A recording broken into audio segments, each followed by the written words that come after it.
विरोधातले. पण महाराष्ट्राच्या विरोधातली ही जी सहकार चळवळ जी सुरू आहे ही मला असं वाटतं तुम्ही जर नेमकी नीट ओळखली नाहीत, कारण आपल्याकडचे नेते लाचार झालेले आहेत, मिंधे झालेले आहेत, पैशाने वेडे झालेले आहेत. त्यांना सत्व कळत नाही, त्यांना पाठीचा मणका नाही, स्वाभिमान नाही, काही नाही. आज इकडून तिकडे गेले, तिकडून तिकडे गेले, तिकडून तिकडे गेले. घरी गेल्यावरती लोक विचारत असतील, घरचे लोक आज कुठे आहात.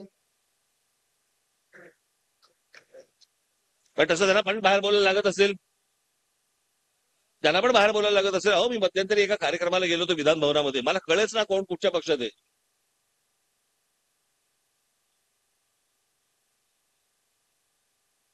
पण त्यांनी त्यांची मनं आणि त्यांचा स्वाभिमान हा गहाण टाकलेलाच आहे. तुम्ही टाकू नये.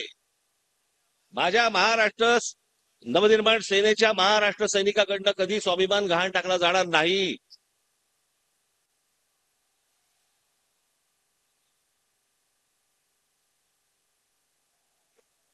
आणि ही गोष्ट तुमच्यापुरता ठेवू नका. जेवढे जेवढे तुमचे कोणी मित्रपरिवारातले लोक असतील, नातेवाईक असतील, कोणी असतील, सतर्क राहा.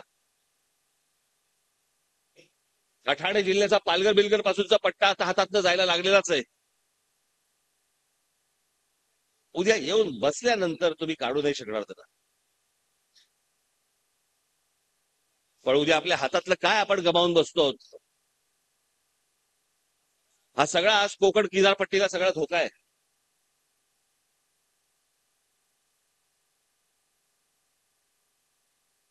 त्यांच्या पुतळ्याला कशाला हार घालायचे. त्यांनी काय सांगून ठेवले हे जर समजा आमच्या लक्षात येणार नसेल.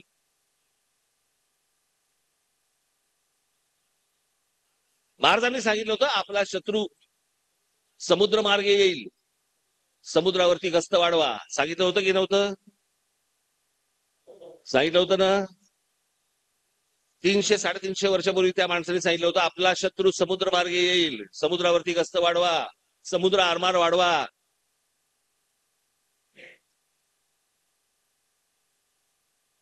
नंतर काही वर्षांनी ते कान्होजी आंग्रेंच्या रूपाने आलं. पण महाराजांनी त्यावेळेला 2 माणसं उभी केली होती, या रत्नागिरी जिल्ह्यामधलीच.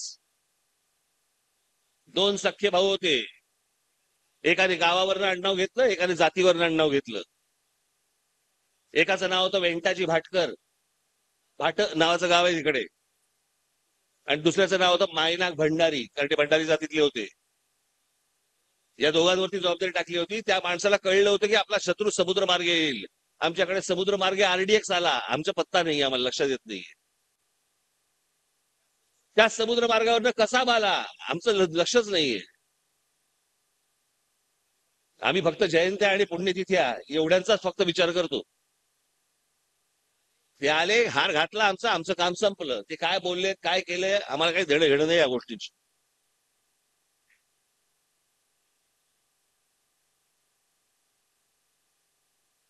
मला असं वाटतं मी तुमच्याकडे आलोय आज. महाराष्ट्रातली सहकार चळवळ ही तुमच्या हाताने रूपाने वाढली पाहिजेच. पण महाराष्ट्रावरती ज्या प्रकारचं संकट येतंय, ती जी सहकार चळवळ आहे ती माझ्या महाराष्ट्र सैनिकांनी मोडून काढली पाहिजे. त्याच्यासाठी तुम्ही सतर्क असणं गरजेचं आहे. सतत कोणीतरी येऊन सतर्कतेचा इशारा, सतर्कतेचा इशारा, सारखं होत नसतं. तुमच्या जाणीवा जाग्या पाहिजेत.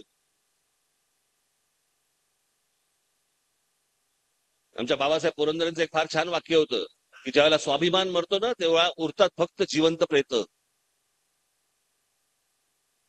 माझा सहकारी हा मला जिवंत प्रेत नकोयत. तुम्ही उसळले पाहिजेत. तुम्हाला कळलं पाहिजे काय चालू आहे आजूबाजूला आपल्या. ज्या प्रकारचं राजकारण आज देशभरामध्ये सुरू आहे, ज्या प्रकारची न्यायालयीन व्यवस्था सुरू आहे, उद्या मुंबईला हात घालायला वेळ घेणार नाहीत ते. उद्या महाराष्ट्राचे तुकडे करायला, विदर्भाचा तुकडा पाडायला वेळ लावणार नाहीत ते. आणि हे का आज नाही चालू आहे, हे गेले 70 वर्ष सुरू आहे. याचं कारण या प्रदेशाने, या महाराष्ट्राच्या प्रदेशाने, या मराठ्यांनी या संपूर्ण प्रदेशावरती राज्य केलं. अरे तुम्ही राज्य केलेली माणसं राज्य करत्यात.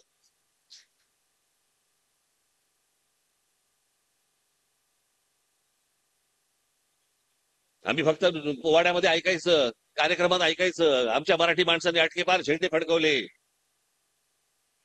अटकेपार झेंडे फडकवले म्हणजे काय? आज तो पाकिस्तानच्या कुठेतरी ईशान्येला का कुठेतरी अटोक नावाचा किल्ला आहे, अटोक, त्याला अटकही म्हणतात. त्या अटक किल्ल्यावरती ज्या दिवशी भगवा लागला त्याला अटकेपार झेंडे फडकवलं म्हणतात.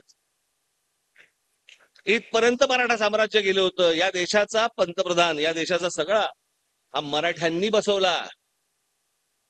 आपण इतिहास विसरलो आमचा. आम्ही आमचं काय होतं हे सगळं गमावून बसलो. रोजच्या मोबाईलच्या क्लिप्स मध्ये आणि टेलिव्हिजनच्या सिरियल मध्ये आम्ही अडकून पडलो. पण आमच्या अवतीभोवतीच्या सगळ्या गोष्टी पोखरल्या जात आहेत याच्यावरती आमचं लक्ष नाहीये, आम्ही बघत नाही आहोत. आज माझ्या बाजूला कोण राहायला आलंय? तो कसा काय राहायला आला?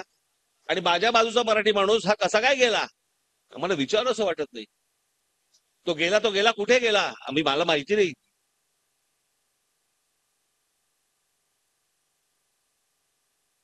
आणि म्हणून मी आज दिलीपला खास करून धन्यवाद देईन. या सहकार्य हे अधिवेशन त्यांनी आज भरवलं, त्या माध्यमातून मला आज तुमच्यासमोर बोलता तरी आलं.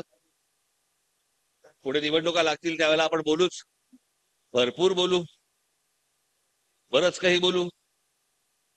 ते सगळ्या गोष्टी आपण ठेवून दिलेल्या आहेत, दारुगोळा ठेवून दिलेला आहे. आता फक्त एक छोटीशी पिशवी उघडली मी.